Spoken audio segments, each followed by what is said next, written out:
Thank you for joining us for our Upper Midwest Law Center press conference about 3 new pro bono legal actions against free speech violations under the First Amendment and of discrimination law violations relating to critical race theory, Black Lives Matter, and the 1619 Project. They're all linked. And this involves propaganda at the Lakeville schools, at the Hennepin Health Systems, known as HCMC in the past, and at Minnesota DHS. I'm Doug Seaton. I'm one of the attorneys and the president of the Upper Midwest Law Center, which is a public interest law firm representing the clients in these cases. We are joined today also, if I can find them, by Dan Craig and Ann St. Armand, who are volunteer lawyers with Upper Midwest Law Center as well, and we're glad to have them helping us as well. Our clients are here as well, and we'll introduce them in turn as we talk a little bit about each of their cases as well. It's our clients' position that the organizations and shared ideology of Black Lives Matter, CRT, and the 1619 Project are opposed, not part of the civil rights movement. The historic civil rights movement has focused on equal treatment under law for all, advancing people based on their merit and on the content of their character, as Martin Luther King famously put it, not the color of their skin. But CRT et al. Believes and promotes the opposite: racial division, hostility to free speech, the rule of law, free institutions, and equal civil rights for all.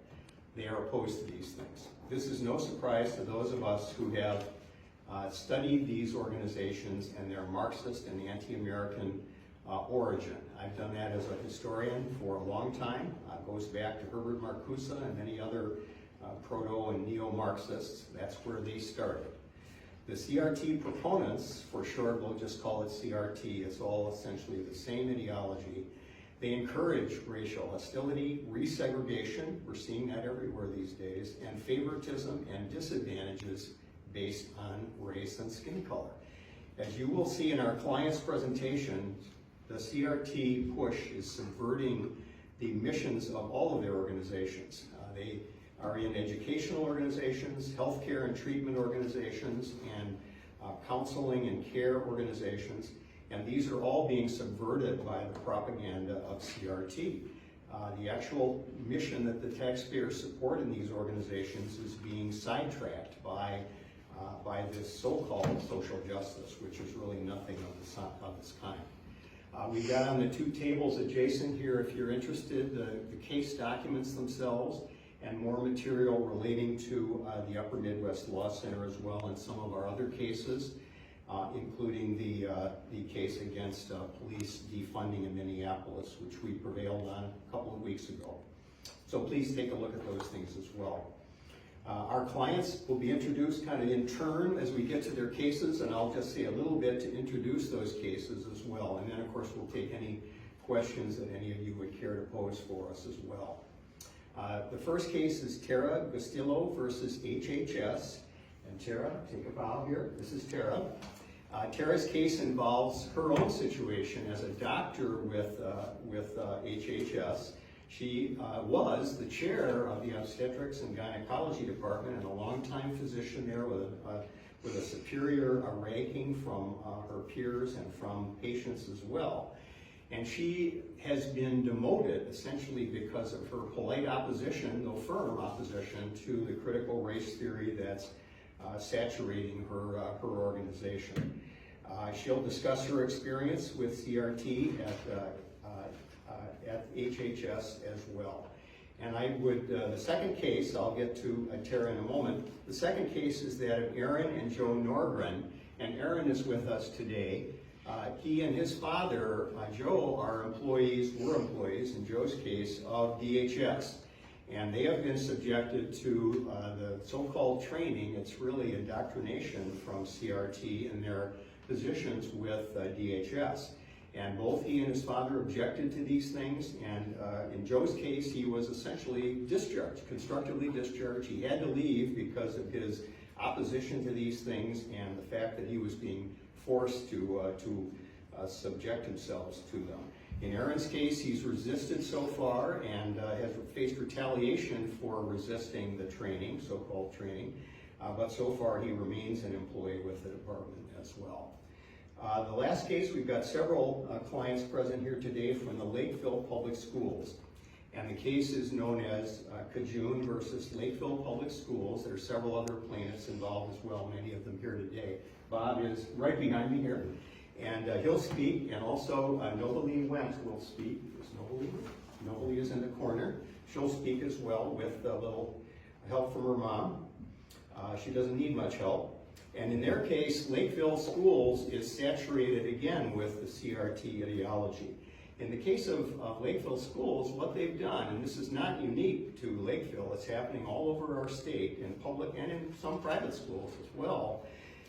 The posters for Black Lives Matter have been officially mounted in the school, and when people ask, Bob himself asked, could you put up All Lives Matter, Blue Lives Matter as well, to give perspective on the Black Lives Matter poster?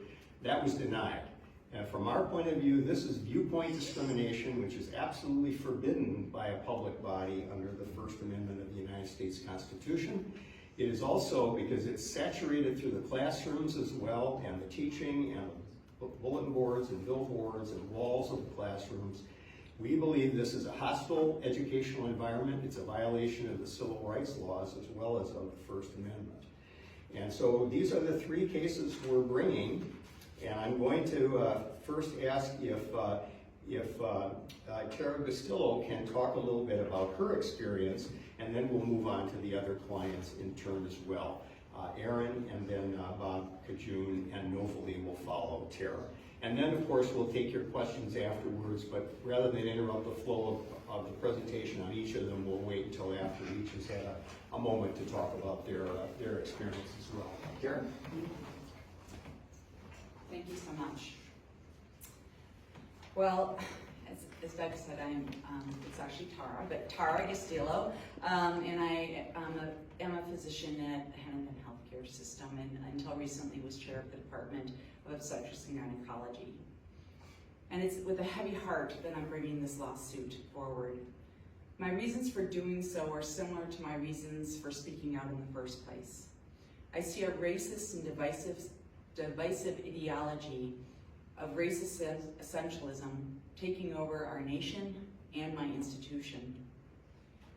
Further, there seems to be this growing intolerance for people with different opinions or ideas, and it seems that this tribalistic ideology is fostering that kind of intolerance. Now, I'm the fifth child of a Filipino immigrant physician and a farmer's daughter from Taylors Falls, Minnesota, 100% Swedish. I'm the mother of three multiracial children.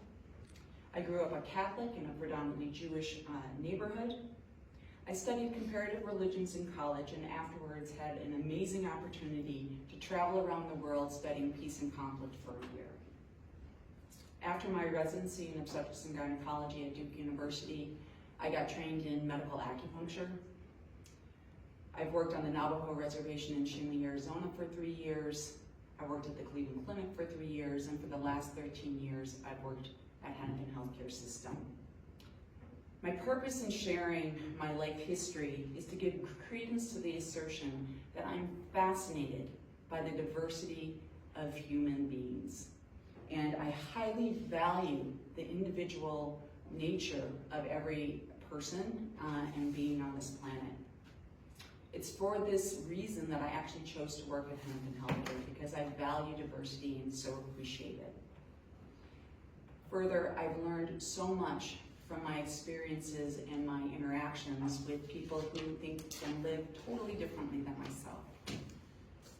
I believe that we are all created equal, and that it is our right, not a privilege, to be judged by the content of our character and not any immutable characteristic.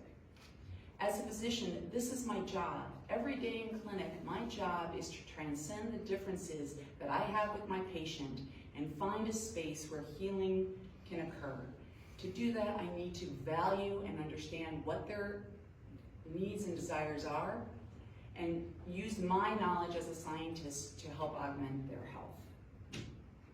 As chair of the Obstetrics and Gynecology Department, one of my goals was to create an environment that not only respected the diversity of our patients, but celebrated it. I sought to accomplish this goal by fostering tolerance and raising awareness of our patients' needs. I'm going to give an example. I worked on a care model to create a multicultural care system for prenatal care. It started off as a culturally congruent care model, meaning that we took groups of focusing on African American and Native American patients to understand their needs more fully, with the idea that we would do that with other groups after we kind of got these initial ones done. The intention was to use these groups as a bridge to creating care models that could accommodate everyone's need and create a diverse cultural care model. My hope was that by learning more and understanding more about the cultural mores within our community, we would be able to give better and more effective care to the individuals that we were seeing in our clinics. But in the last couple of years, things seem to change, and the goal of a multicultural care system seemed to morph into one of a segregated care model. Similarly, the rhetoric of Hennepin Healthcare System also seemed to morph as they embraced the anti-racism philosophy. Now, this ideology insinuates that clinicians and people in general are racist, white clinicians and people in general are racist, if not subconsciously. And this then turns into fostering a distrust between any patient and their physician if that person is not of the same race. Now, I see this as being a poisonous sort of ideology to be embracing as a care system. And I will tell you, in my 25 years as a clinician, it is not true. Common humanity transcends the differences that we have, or at least it can. And that should be the goal of our care models. I believe that critical race theory is a deeply flawed ideology, and I believe it is detrimental to all in our community, and in particular, I believe that it is detrimental to a healthcare system to embrace. As a physician, I took an oath to protect my patients and to promote health and healing. That oath applies to my community as well, and this is why I'm bringing this lawsuit forward. Thank you, Tara. Aaron, would you have a few words for us as well in your case? Yes. Thank you.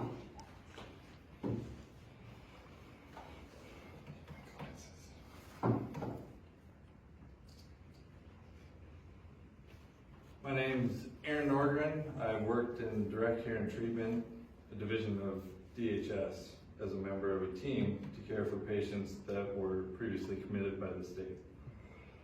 I've been doing this for more than 8 years, and 2 trainings were issued last September for DCT. For all of us to complete, the new trainings included videos on how to be anti-racist and understanding gender identity and expression, moving beyond binary. When I began to watch the anti-racism training video, the instructor wanted me to understand race from her perspective. This automatically brought the feeling of being targeted, for the instructor did not know me or my life experiences, but I'm to understand hers. As I am a Native American combat veteran who has had experiences that she has not, I've seen the oppression of people in third world countries where the persecuted have no platform at all. How can her perspective be better than mine? The statement that understanding race from her perspective did not sound anti-racist to me. That sounded to be more racist than anything else. None of it made sense. When I reached out to one of the supervisors and eventually Equal Opportunity Division in DHS in hopes of some understanding of my concerns, they were not enough. I was not allowed exclusions, my beliefs were dismissed. My superiors instead, even though I have an excellent record of interacting with a variety of people in the workplace, said, "You will have to know how to interact and address employees and clients who are different from you." When upon still refusing, I was passively retaliated against by not being paid during adverse weather conditions, which is something that is allowed to all other employees on a day that I did not feel safe driving an hour to work. I had to reach out to other supervisors to appeal this to be eventually, after over a month, paid for the time that I was not able to be at work. Now I'm more conflicted and confused. I served this country alongside many others of all different nationalities, some of which were African American, Asian, Hispanic, and white, where we all were united under one common goal to fight for the freedom that was provided to us under the Constitution. There was no segregation, and the last thing that any of us thought of was the color of our skin. No matter the color, we all bleed red. We're all human. I believe that, as my dad has told me, we are all just different shades of brown. The training material that was presented in the workplace was not educational. It included citations from a book by Ibram Kendi, which is entitled How to Be Anti-Racist. This book is not educational or peer-reviewed study or any type of peer-reviewed journal. It seems to me that it's geared towards promoting racism than it is going against it. It is set up in such a way that no matter what you do, believe, or say, if your skin is not a certain color, you're racist. I do not feel that the push for forcing these trainings on the public through indoctrination practices throughout the community, schools, state, and nation helps at all. If anything, it creates more problems than it fixes. I was raised a Christian and that God loves all people. We are all made in His image. Looking at people differently because of the color of their skin is far from that belief.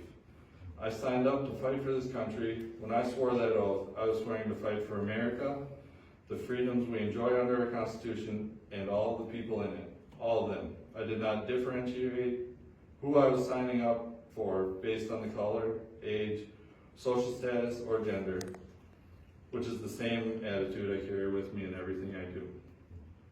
I will not conform to an unsupported ideology that goes against these beliefs. Thank you. God bless America.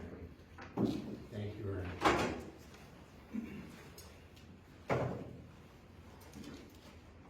Caitlin? Actually, Nobly? I thought you might want to join us, but if that's not necessary. she's good. Come forward. My apologies.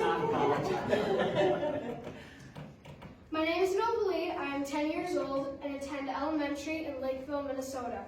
I have been speaking at school board meetings and other events to explain my perspective of how this is affecting me. Children today are not being taught to be bold and persevere. We are taught to be fearful. Fear of the color of our skin, fear that we may offend someone with our words, and bullied for having different opinions. Our freedom of speech is being massacred.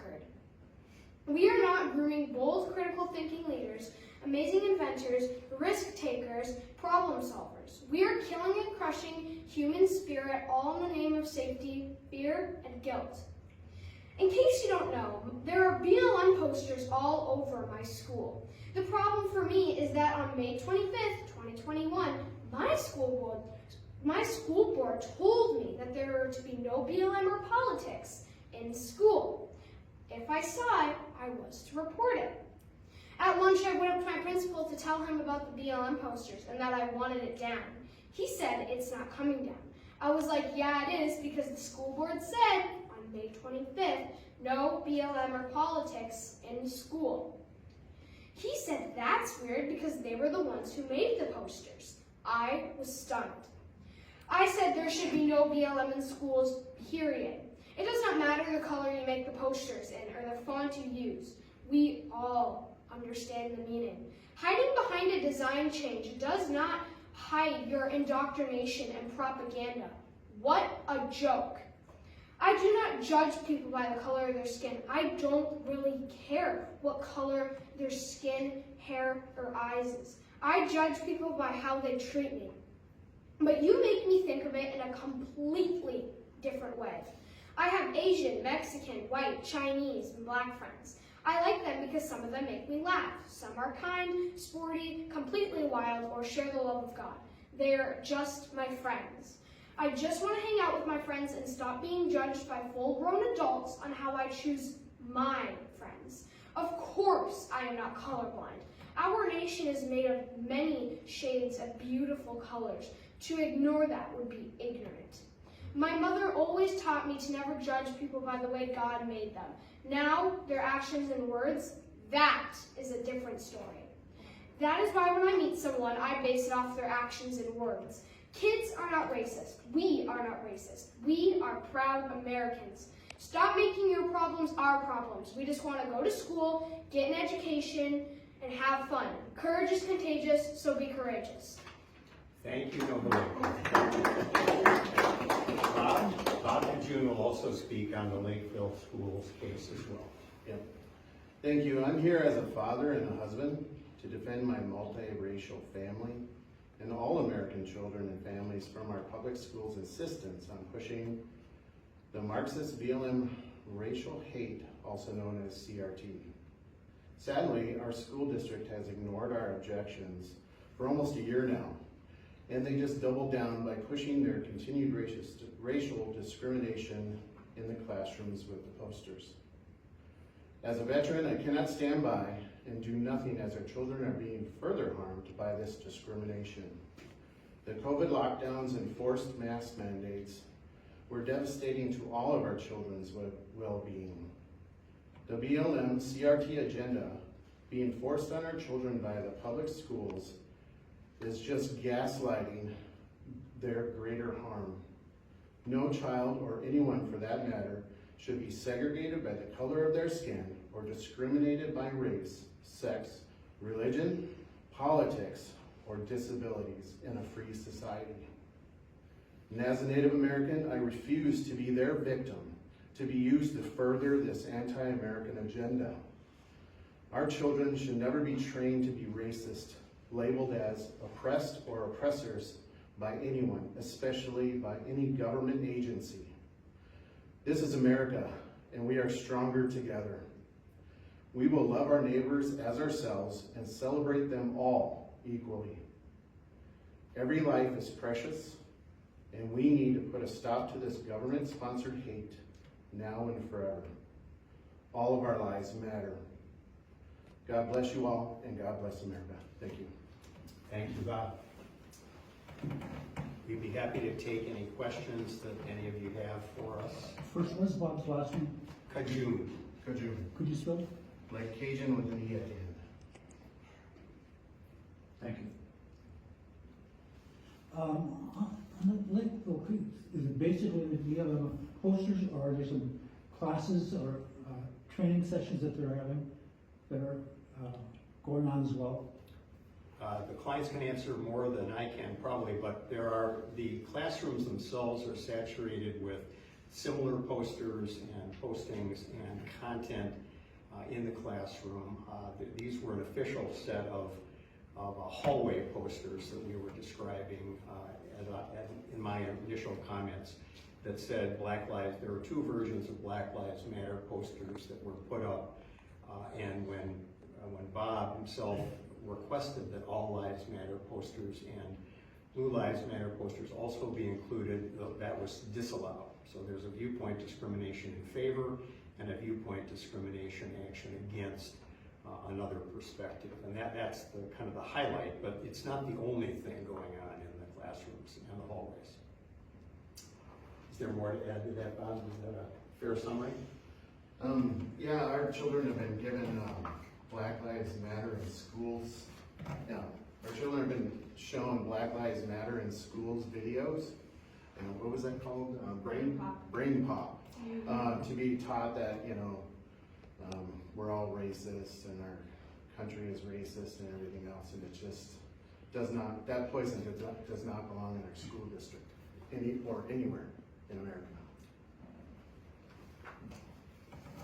Of course, it's the case that schools are not allowed to put any politics or viewpoint in front of the classrooms where there's an alternative point of view. It's one thing for the school to have a position on something educational or a bonding referendum, something of that kind, but schools cannot make speech in favor of a political ideology and deny any alternatives. You can present alternatives in the course of current affairs or history discussions, but you can't single out one ideology and say this is the one that's approved and this one is not approved. That's exactly what the First Amendment prohibits for public bodies. And that's why, just as we can't, according to the United States Supreme Court, put the Pledge of Allegiance in the schools, put prayers on an athletic field, put the Ten Commandments on a post in front of the school, you cannot have this ideology promoted exclusively by the schools.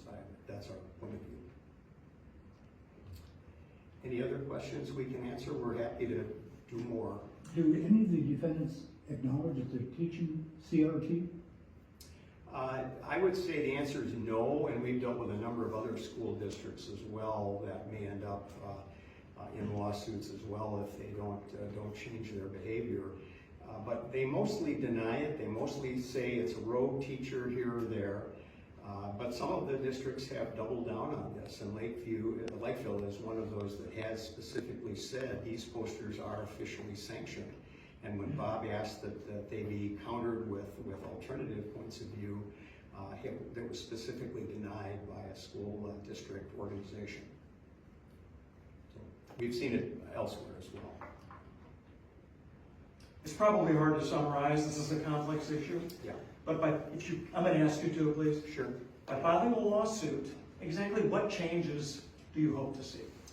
Well, we hope to see in every one of these cases that the critical race theory, BLM, CRT ideology is reduced to simply a curiosity and talked about in current affairs or something like that, or history with alternatives, and that it not be a guiding principle of these organizations. That is wrong. It's a violation of the First Amendment, the civil rights laws.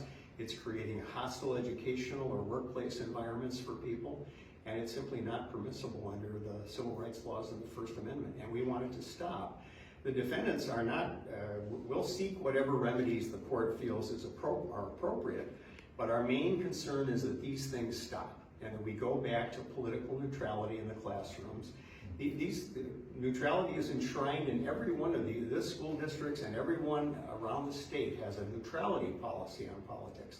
And that's what we want them to adhere to instead of what they're doing now, which is a terribly biased presentation of this ideology with sanctions behind it, where people are punished if they disagree, as you've seen. And that can't continue. That's our view. And in your mind, why is it important for changes to be made? Well, it's important because if these changes are not made, we are going to create terrible racial divisions in the country, or exacerbate the ones that may exist already. And we're going to prevent people from thinking freely and making their own choices on their politics, their information, what they want to do with their lives, who they are, their relationships with other people. Those are being poisoned by this ideology, and that too has to stop. Thank you. Thank you.